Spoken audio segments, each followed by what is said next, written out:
শাহী পনিরের একটা মশলা বানিয়ে নেব। আদা, লঙ্কা, পেঁয়াজ,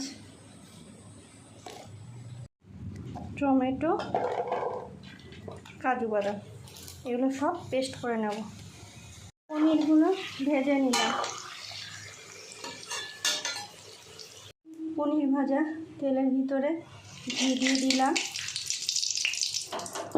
এবার জিরে আর গোটা গরম মশলা ফোড়ন দিয়ে দিলাম,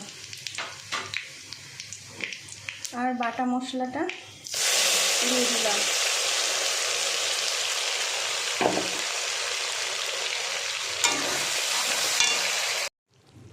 জিরে গুঁড়ো, ধনে গুঁড়ো, লঙ্কার গুঁড়ো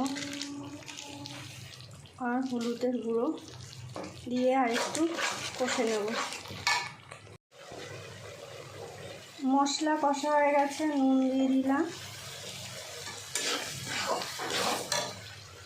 আর পরিমাণ মতো জল দিয়ে দিলাম। হয়ে গেছে। এবার জলে জাল উঠে গেছে। এবার পনিরগুলো সব দিয়ে দিলাম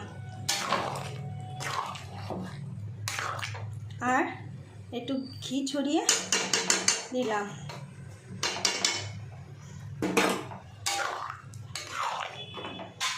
হয়ে গেল শাহী পনির।